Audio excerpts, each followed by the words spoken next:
Home maker ये लफ्ज़ जितना खूबसूरत लगता है ना, उतनी कुर्बानियाँ भी मांगता है। हर औरत की बहुत सी एफ़र्ट होती हैं अपने घर के लिए, अपने बच्चों के लिए, जो कि वो होम मेकिंग के टाइम पीरियड में करती है। बच्चों का ग्रोइंग फ़ेज़ में जाना और बच्चों के साथ और भी उनके बहुत से मसाइल, जैसे कि उनकी पढ़ाई, उनकी तरबियत, उनकी हर एक चीज़ को मैनेज करके रखना, ये तमाम तर ख़वातीन की फ़र्स्ट प्रायोरिटी होती है कि मेरे बच्चे जो हैं वो इग्नोर नहीं होने चाहिए। इसी तरह से बहुत सी ख़वातीन हैं जिनसे कि टाइम मैनेज नहीं हो रहा होता और वो करना चाहती हैं, ऐसा नहीं कि वो करना नहीं चाहती, वो करना चाहती हैं, लेकिन उनको कोई गाइडलाइन नहीं मिल रही होती। तो मैंने सोचा मैं आपके साथ अपना शेड्यूल शेयर करती हूँ, मेरे शेड्यूल से मे बी आपकी हेल्प हो सके और आपको कोई आइडिया मिल सके। तो देखें, टाइम जो है ना, इसको अगर आप मैनेज करना जान जाएंगी ना, तो होम मेकिंग आपके लिए बहुत आसान हो जाएगी। कहने में तो हमारे पास 24 घंटे होते हैं, आपके पास भी और मेरे पास भी, लेकिन इस 24 घंटों को हम किस तरह से अपने मैक्सिमम टाइम में ना इसको हम यूटिलाइज़ कर सकते हैं, आज ये मैं आपके साथ शेयर करने वाली हूँ। अस्सलाम वालेकुम everyone, hope you are all good, I am also good. देखें जी, जो मैं आपके साथ अपना शेड्यूल शेयर करूँगी ना, इसका हरगिज़ मतलब ये नहीं है कि आपने भी यही रूटीन फॉलो करनी है, ठीक है। आपने अपने कंफर्ट जोन में रहते हुए जो जिसमें आप कंफर्टेबल हैं, आपने उस रूटीन को अपनी इस तरह से डिज़ाइन करना है। तो बेसिकली जो मकसद है शेयर करने का वो ये है कि आपको एक आइडिया हो सके। तो यहाँ पे मैंने आपके सामने रख दिया है अपना शेड्यूल। हम सबके पास 24 घंटे होते हैं सारे दिन में, आपके पास भी मेरे पास भी। अब डिसाइड ये करना है कि हमने उन 24 घंटों को किस तरह से यूटिलाइज़ करना है और हमने किस तरह से पोर्शंस में, सेक्शंस में उनको डिवाइड करना है। जब आपके बच्चे भी होते हैं, आपने अपने घर की ज़िम्मेदारियाँ भी संभालनी होती हैं, मेड नहीं है आपके पास, तो फिर काफ़ी ज़्यादा चैलेंजिंग का सामना करना पड़ता है ख़वातीन को। मैंने होम मेकिंग टास्क को डिवाइड किया हुआ है 3 सेक्शन में, जिसमें कि है प्रायोरिटी, डेली रूटीन टास्क और वीकली टास्क। और प्रायोरिटी में जो जो चीज़ें हैं आपकी, आप वो इस सेक्शन में अपने लिखते हैं। जैसे मैंने लिखा हुआ है नमाज, रिसाइट कुरान पाक, रोज़ाना तिलावत करनी कुरान पाक की 2 पेजेस में पढ़ती हूँ, उर्दू ट्रांसलेट के साथ अब मैंने स्टार्ट किया हुआ है। और इसके बाद जी मेरे बच्चों की पढ़ाई, किड स्टडी, ये मेरी प्रायोरिटी है डेफ़िनेटली। और उसके बाद प्रॉपर स्लीप 7 to 8 आवर। देखिए, नींद जो है ना, ये अपनी आप ही पूरी कर सकते हैं और हर एक इंसान को ना इस चीज़ में लाजमन फ़ोकस करना चाहिए कि आप अपनी नींद को ना बहुत अहमियत दें, क्योंकि 7 से 8 घंटे अगर आप नींद लेंगे ना, तो आप वैसे ही हशाश बशाश उठेंगे। इसके बाद जी है यूट्यूब और उसकी एडिटिंग, यानी कि एडिटिंग करनी होती है। इसमें भी मेरे 2 से ढाई घंटे लग जाते हैं एडिटिंग में। तो ये तमाम तर जो चीज़ें हैं, ये मेरी प्रायोरिटी है, जो मुझे करने ही करने होते हैं डेली बेस पे। सो ये तमाम तर तो चीज़ें हो गई एक तरफ। अब बात कर लेते हैं डेली रूटीन की। अब इनको मैनेज कैसे करना है, ये जो चीज़ें हैं इनको मैनेज कैसे करना है, वो मैं आपके साथ अभी आगे चल के शेयर करूँगी। अब बात कर लेते हैं daily routine task. Daily routine task में क्या होते हैं, मोस्टली हमारी क्लीनिंग होती है घर की, ठीक है। इसके अलावा डेली बेस पे, क्योंकि अब गर्मियाँ हैं तो बच्चों को बात देना होता है, तो इसमें भी क्योंकि माशाल्लाह से 4 बच्चे हैं, तो मुझे सम टाइम 1.5 घंटा भी लग जाता है। यानी कि डिपेंड करता है, 2 बच्चे तो बड़े हैं, उनका तो नहीं इतना मसला होता, लेकिन फिर भी कपड़े देना बच्चों को, उनको यानी कि रेडी करना, तो इन तमाम तर चीज़ों में मुझे लग जाता है 1 से 1.5 घंटा लग जाता है मैक्सिमम ना। इसके अलावा जी किचन की क्लीनिंग है और उसके अलावा कुकिंग है, जिसमें कि ब्रेकफास्ट भी आ जाता है, डिनर भी आ जाता है, डिज़र्ट वगैरह भी मैं बनाती रहती हूँ, बेकिंग भी मैं करती हूँ। आप लोगों को पता ही है, व्लॉग्स में देखते होंगे आप लोग। तो ये तमाम तर चीज़ें जो है वो मेरी डेली रूटीन में शामिल है। अब ऐसे नहीं है कि मैं रोज़ाना डिज़र्ट बनाती हूँ, रोज़ाना बेकिंग करती हूँ, लेकिन ये है कि करती रहती हूँ मैं ना अपना टाइम मैनेज करके, तो मैं इस चीज़ पे भी टाइम देती हूँ। अब आ जाते हैं वीकली टास्क पे। वीकली टास्क में है कपड़े धोना और कपड़ों को आयरन करना, ठीक है। आप चाहें तो आप डेली बेस पे भी आयरन कर सकते हैं, आपकी अपनी चॉइस है। अगर आप चाहें तो आप वीक पे ही अपने, जैसे आप कपड़े वगैरह वॉश करते हैं उसके बाद आप चाहें तो आयरन करके रख सकते हैं। सो ये आपकी अपनी ऑप्शन है, मैंने आपको यहाँ पे दे दिया। अगर आप वीकली करना चाहें तो वीकली कर लें और डेली बेस पे करना चाहें तो डेली बेस पे आप कर सकते हैं। तो कपड़ों की अगर बात करें तो मैं क्या करती हूँ कि जब मुझे फ़ील होता है कि कपड़े बहुत ज़्यादा हो गए हैं धोने वाले, तो फिर मैं उस एक दिन का इंतज़ार नहीं करती हूँ, फिर मैं थोड़े थोड़े से यानी कि वॉश कर लेती हूँ। 2-3 दफ़ा मैं दरमियान में धो लेती हूँ, उतने जितने कि मेरी जो क्लीनिंग और मेरी जो किचन क्लीनिंग और घर की क्लीनिंग है उस टाइम में जो वॉश हो सके, क्योंकि उससे ज़्यादा एक्स्ट्रा टाइम मेरे पास फिर नहीं होता है। मुझे जो भी करना होता है वो इन दोनों टाइमों से ही मैनेज करके मुझे फिर इसके लिए भी टाइम निकालना होता है, कपड़ों के लिए भी। इसके बाद आ जाता है वीकली टास्क में आ जाता है सेल्फ़ केयर, जिसमें कि ऑयलिंग करना है और DIY मास्क, कोई भी मैं DIY मास्क घर में बना के ना वो अपने फेस पे लगाती हूँ। इसके अलावा अगर देखती हूँ आईब्रोज़ होने वाली हैं, अपर लिप होने वाली हैं, तो वो खुद ही करती हूँ। मुझे सालों साल हो गए हैं, मैं आज तक पार्लर नहीं गई हूँ। मैं खुद ही घर पे ही अपनी आईब्रो हो, अपर लिप करनी हो, कुछ भी करना हो मैं घर पे कर लेती हूँ। ना मैंने कभी फेशियल करवाया है, कितने साल हो गए हैं मुझे तो याद भी नहीं है। और ना मैं कभी कोई स्किन पॉलिश करवाती हूँ, कुछ भी नहीं। बस मेरा एक ही मास्क है जो शुरू से मैं लगाती आई हूँ शादी से पहले। वो पहले अम्मी बना के देती थी, अब मैं खुद बना के लगा लेती हूँ वीक पे। और ये मैं अपने बच्चों को भी लगा देती हूँ, अपनी बेटी को ना और बेटे को। तो बहुत इजीली ये भी मैं आपके साथ ना कभी शेयर करूँगी, उनकी रूटीन शेयर करूँगी, फिर मैं आपके साथ ये शेयर करूँगी। इसके अलावा एज ये टेक डाउन था कॉब वेब्स, यानी कि जाले वगैरह अगर लगे हुए हैं, फील हो रहा है कि दीवारें झाड़ने वाली हैं, बहुत ज़्यादा ये मसला होता है, तो ये मैंने वीक पे टास्क रखा हुआ है कि फिर मैं जाले वगैरह उतार लूँगी, दीवारें वगैरह झाड़ लूँगी इस तरह से। अब जी इसके अलावा फिर वीकली जो टास्क होता है उसमें होता है नेक्स्ट वीक का जो शेड्यूल है उसको प्रिपरेशन करना, उसके बारे में प्लान करना। सो ये चीज़ भी होती है। एंड ये सब तमाम तर चीज़ें ना हर एक होम मेकर को आनी चाहिए। अगर आपके भी बच्चे हैं, बच्चे अभी छोटे हैं उम्र में, अभी आप उनको नहीं छोटी छोटी बातों पे बोल सकती, आप उनको नहीं इतना समझा सकती, तो बजाय इसके कि हम बच्चों पे शाउट करें या हम बच्चों को बोलें ना, इससे बेहतर यह है कि आप अपनी रूटीन बनाएं, अपना एक शेड्यूल उसको सेट करें और उस हिसाब से अपनी लाइफ को गुजारें ना, तो आप बहुत आसानी से 24 घंटों को मैनेज कर सकती हैं। अब देखें ये तमाम तर चीज़ें तो हो गई जो मैंने बेसिक एक मोटी मोटी सी चीज़ें आपके साथ शेयर की हैं इसमें ना, ठीक है। अच्छा, इसको आप कटिंग करके ना आप किसी भी वॉल वगैरह पे लगा दें, कहीं फ्रिज वगैरह पे लगा दें, डोर के पीछे आप इसको कहीं पे भी इस तरह से ना लगा दें, ताकि आपको पढ़ने में भी आसानी हो और आपको पता हो कि आपने किस तरह से अपना जो सारा टाइम है उसको मैनेज करना है। अब ये हो गए हैं जी हमारे वीकली जो टास्क थे और जो हमारी रूटीन थी वो मैंने आपके साथ शेयर कर दी कि जो मैंने प्लान की हुई थी। अब मैं आपके साथ शेयर करती हूँ मैंने टाइम को कैसे मैनेज करना है।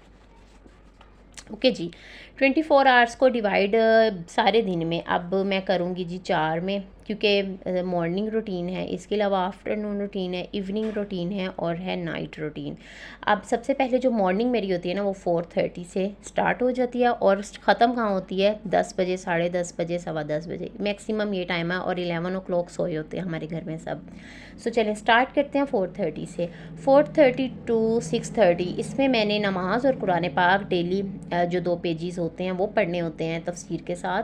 और इसके अलावा मैं क्या करती हूँ कि थोड़ा सा पानी पीते हैं, इंसान को रिलैक्स करना होता है। सुबह में जब आप उठते हैं ना पानी पिया करें, सुकून से थोड़ी देर बैठ जाया करें ताकि माइंड जो है ना वो रिलैक्स हो सके। और उसके बाद अगर मुझे टाइम मिले सम टाइम तो फिर मैं वॉइस ओवर कर लेती हूँ। अब क्योंकि बच्चों का स्कूल ऑफ है तो टाइम होता है, बच्चे सो रहे होते हैं, खामोशी होती है, तो फिर मैं इस चीज़ का फ़ायदा उठा के वॉइस ओवर कर लेती हूँ। इसलिए मैंने यहाँ पे वॉइस ओवर लिखा हुआ है कि अगर मुझे टाइम मिले तो मैं वॉइस ओवर कर लूँ, क्योंकि सम टाइम ऐसे होता है कुरान पढ़ते पढ़ते पता ही नहीं चलता है और टाइम हो जाता है। तो इसलिए अगर मैं देखती हूँ कि नहीं मेरे ऊपर अभी बर्डन है काम का यूट्यूब से रिलेटेड, तो फिर मैं अपनी जो वॉइस ओवर है वो सुबह में भी सम टाइम कर लेती हूँ नमाज़ वगैरह पढ़ने के बाद। इसके बाद जी 7 o'clock ब्रेकफास्ट मैं कर लेती हूँ। और इसके अलावा डस्टिंग जो है ना वो करके मैं रख लेती हूँ 7 to 9। उसमें बच्चों को भी मैं करवा देती हूँ, ब्रेकफास्ट खुद भी कर लेती हूँ और डस्टिंग वगैरह 9 o'clock तक ना मेरी हो जाती है। उसके बाद 9 बजे से लेके ना 11:30 बजे तक मैंने अपना जो घर की सफाइयाँ हैं, इसके अलावा अपने किचन की क्लीनिंग है और बच्चों को नहलाना धुलाना, ये सब चीज़ें ना मेरी 11 या 11:30 तक हो जाती हैं। तो कोशिश जो किया करें कि आपने जो टाइम बनाया हुआ है ना आप उससे थोड़ी देर पहले ही करें। एंड जब आप तमाम तर अपने जो टास्क हैं उन पे आप टिक लगाते हैं ना, तो ये टिक आपको इतना प्राउड फील करवाता है, आपको इतनी खुशी होती है कि विदाउट किसी की हेल्प आपने खुद अपने घर को इतने अच्छे तरीके से मैनेज किया हुआ है। सो बहुत ज़्यादा आप मोटिवेट होते हैं। अब बात कर लेते हैं जी मॉर्निंग जो है वो 4:30 से 11:30 या 12 o'clock तक नॉर्मली घरों में हो जानी चाहिए, लेकिन अब नहीं होती क्योंकि रूटीन ही उनकी इतनी डिस्टर्ब होती है, इसलिए फिर वो नहीं अपनी चीज़ों को ना सही से मैनेज कर पा रहे होते। बट मेरा ये मानना है कि 12 o'clock तक ना आपका आफ्टरनून स्टार्ट हो जाता है, अब आपकी वो मॉर्निंग नहीं रहती है। सो यहाँ पे जी अब बात कर लेते हैं 11:30 to 1:30। अब हस्बैंड का लंच टाइम होता है तो हस्बैंड को लंच करवाना होता है मैंने। इसके अलावा किड्स रीडिंग टाइम। अच्छा अब देखें, अगर मैं उसी टाइम पे बच्चों को पढ़ाऊँगी शाम के टाइम पे, या तो मैं उनको पढ़ा सकती हूँ या मैं उनको रीडिंग करवा सकती हूँ, ठीक है। मेरे नज़दीक ना रीडिंग की बहुत ज़्यादा अहमियत है। सो इसलिए जैसे उर्दू और इंग्लिश की रीडिंग है ना, वो मैं अपने बच्चों से इस टाइम पे सुनती हूँ, क्योंकि इस टाइम पे मैं फ्री होती हूँ, हस्बैंड का लंच भी हो गया होता है, मेरे घर के काम काज भी हो गए होते हैं, बच्चों ने शावर भी ले लिया होता है। सो यहाँ पे जो मेरे पास टाइम होता है ना 1.5-2 घंटे, उनको मैं फिर इस तरह से उनसे रीडिंग सुन लेती हूँ बच्चों से ना, बजाय इसके कि मैं उनको बोलूँ कि आप कोई और एक्टिविटी करो, या बच्चे बोले मम्मा हम बोर्ड हो रहे हैं। तो उससे बेहतर यह है कि आप अपने बच्चों को ना इस तरह से, उनका जो टाइम है ना उसको ही इस तरह से आप डिज़ाइन कर दें, तो बच्चे खुद ब खुद आ जाते हैं और अपनी बुक्स लेके मेरे पास, और वो मुझे रीडिंग सुनाना स्टार्ट हो जाते हैं। उसके बाद आ जाता है जी 1:30 टू 3 PM। इसमें जी क्योंकि बच्चों ने 2 बजे जाना होता है सपारा पढ़ने के लिए, मदरसा जाना होता है उन्होंने, उससे पहले फ्रूट वगैरह घर में होते हैं वो मैं उनको कटिंग करके दे देती हूँ, क्योंकि नाश्ता जो उन्होंने किया होता है ना वो 7 से 8 बजे के दरमियान में नाश्ता कर लेते हैं वो, यानी कि 9 बजे से पहले पहले। तो इस टाइम पर उनको फ्रूट दे देती हूँ या कुछ भी ऐसा उनको बना के दे देती हूँ स्क्वाश वगैरह में, क्योंकि मदरसे जाना होता है तो गर्मी वगैरह भी आजकल बहुत ज़्यादा है, तो इसलिए ज़रूर इस तरह से ना आप भी कुछ ना कुछ बना के अपने बच्चों को ना दे दिया करें। उसके बाद 2 बजते हैं, बच्चे चले जाते हैं सपारा पढ़ने के लिए, और मानो क्योंकि सुबह में हमारे साथ ही उठी होती है, और मानो का हो जाता है इस टाइम पे नैप टाइम। अब क्योंकि मैं 4:30 उठी होती हूँ, सम टाइम मैं भी साथ सो जाती हूँ, अगर मैं नहीं साथ में सोती मानो के, तो फिर मैं अपना यूट्यूब से रिलेटेड ही काम कर लेती हूँ, यानी कि क्लिप्स को आपस में ऐड कर लिया और एडिटिंग के हवाले से ही ना। फिर स्टार्ट हो जाता है 3 टू 4 PM। अब देखें 3 टू 4 PM ना सोशल मीडिया टाइम मैंने अपने लिए रखा है सिर्फ 1 घंटा, जिसमें कि मैं अगर कोई व्लॉग अच्छा लग रहा है वो देख लेती हूँ। फिल्में ड्रामे पाकिस्तानी हो इंडियंस हो, ये तो मुझे सालों साल हो गए हैं मैंने देखे ही नहीं है ना। ड्रामों का तो मुझे पता ही नहीं कौन कौन से ड्रामे हैं, कौन कौन से ड्रामे अब आ रहे हैं, कौन सी फिल्म्स आ रही हैं, मुझे इस चीज़ का हाव नो ही नहीं है, मतलब मुझे पता ही नहीं है कि किसी भी फ़िल्म का। तो सोशल मीडिया पे यही है, कोई व्लॉग देख लिया अगर कोई पसंद है, और इस टाइम पे अपनी वीडियो क्योंकि पब्लिक करती हूँ मैं मोस्टली, तो इसलिए यहाँ पे मैंने सोशल मीडिया लिखा हुआ है कि मैं ये 3 टू 4 PM जो है ना वो मैं सोशल मीडिया को देती हूँ। उसके बाद 4 बजते हैं तो बच्चे आ जाते हैं मदरसे से, और 4 टू 5 PM ये मेरी होती है शाम की चाय का टाइम होता है, और फैमिली टाइम, इनके बच्चे स्नैक वगैरह अपने खा लेते हैं, और थोड़ा सा फैमिली टाइम इसलिए मैंने यहाँ पे लिखा हुआ है। So T and family time होता है 4 टू 5 PM। अब 5 टू 5:30 PM क्या होता है कि डिनर की प्रिपरेशन करनी होती है, मतलब कि खाना पकने के लिए रख दिया, एंड इस टाइम पे मैं बच्चों को पढ़ाने के लिए बिठा देती हूँ। और उसके बाद 5:30 टू 7:15 तक मैं बच्चों को फिर पढ़ाती हूँ, और 7:15 पे मैं रोटियां वगैरह बनाना स्टार्ट कर देती हूँ, और बच्चे अपना बैग वगैरह समेट के रूम एक जैसा कर लेते हैं। और उसके बाद जो 5:30 टू 7:15 टाइम है ना, इसमें प्रॉपर जो किड्स स्टडी है ना वो मैं उनको प्रॉपर टाइम देती हूँ अपने बच्चों को पढ़ाई में, क्योंकि मैं ट्यूशन भी खुद ही देती हूँ अपने बच्चों को, तो इसलिए प्रॉपर जो टाइम है वो बच्चों का होता है 5:30 टू 7:15 PM तक। एंड इसके बाद 7:30 टू 8 तक हम हैव डिनर, यानी कि हम डिनर करके फ्री हो जाते हैं 8 बजे तक। मैक्सिमम जो टाइम है ना वो 8 बजे है, हम लोगों ने डिनर कर लेना होता है, डिनर रेडी भी हो जाता है। इन तमाम तर स्नैरियो में मैनेज करके मैं अपने डिनर को भी रेडी करती हूँ। अगर आटा वगैरह गूंदना है, अगर मुझे यहाँ कहीं लग रहा है थोड़ा सा टाइम यार एक्स्ट्रा है, सो मैं इन चीज़ों में ना मैनेज कर लेती हूँ आटा वगैरह गूंदना भी, यहाँ पे या यहाँ पे अगर मुझे लगता है कहीं पे भी मुझे टाइम मिलता है तो मैं आटा वगैरह भी गूंद के ना रख लेती हूँ। अब बात कर लेते हैं नाइट रूटीन में 8:30 टू 9 PM। इसमें क्लीन किचन करना होता है, रूम वैसे ही क्लीन होता है, रूम का इतना नहीं होता। तो उसके बाद आ जाता है जी 9:15 टू 9:45।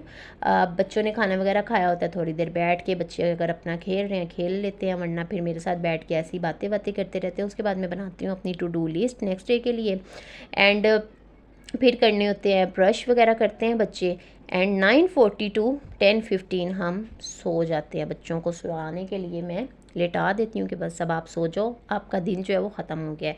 सो ये है जी मेरी रूटीन। एंड मानो क्योंकि अभी छोटी है, वो स्कूल नहीं जाती है, वो भी 2 साल की है, लेकिन फिर भी बड़े बच्चों के साथ ही मैंने उसकी रूटीन मैनेज की हुई है, और बहुत ईजीली वो इन तमाम तर चीज़ों को फॉलो कर लेती है, क्योंकि उसको मैंने आदत ही इस तरह की डाली है।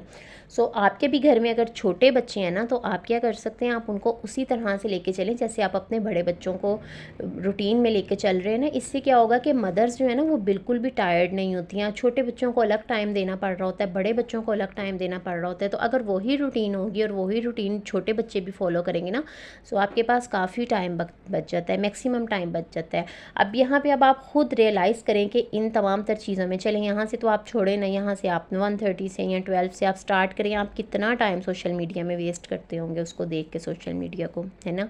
एंड मेरे पास भी वही टाइम है, आपके पास भी वही टाइम है। मैं अपने टाइम को किस तरह से मैनेज कर रही हूँ, आप अपने टाइम को किस तरह से मैनेज करें। अगर आप इन तमाम तर चीज़ों से कोई आइडिया लेना चाहते हैं तो आप ज़रूर ले सकते हैं, ये शेयर करने का मकसद भी यही था।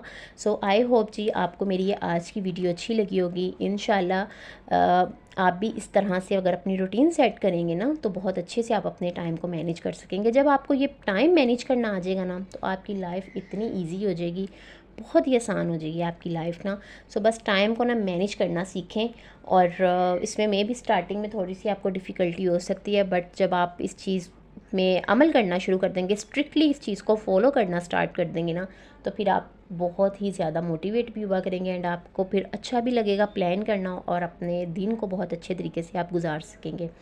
सो ये थी जी मेरी रूटीन, जो कि मैं सारे दिन में फ़ॉलो करती हूँ। बहुत अच्छे से आप देख सकते हैं, हर एक चीज़ बहुत टाइमली मैंने बहुत ज़बरदस्त तरीके से फ़ॉलो की हुई है। एंड कोई मुझे परेशानी नहीं होती। और ये मैंने सेक्शन है जिसमें कि प्रायोरिटी, डेली रूटीन टास्क और वीकली टास्क। हम लोगों के ना माइंड से बेसिकली कुछ चीज़ें निकल जाती हैं, दिमाग में इतने काम होते हैं। सो अगर आप लिख लेते हैं ना, तो आपको काफ़ी ज़्यादा फ़ायदा हो जाता है।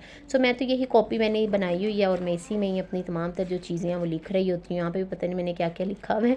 तो इस तरह से एक कॉपी आप अपनी भी बना लें, और इस कॉपी में आपने अपनी तमाम तर चीज़ें लिखनी है। कुछ चीज़ें ख़त्म हुई हुई हैं घर की, उसको एक जगह पे नोट डाउन कर लिया। हस्बैंड से कुछ चीज़ें मंगवानी है, उनको लिख के दे दिया।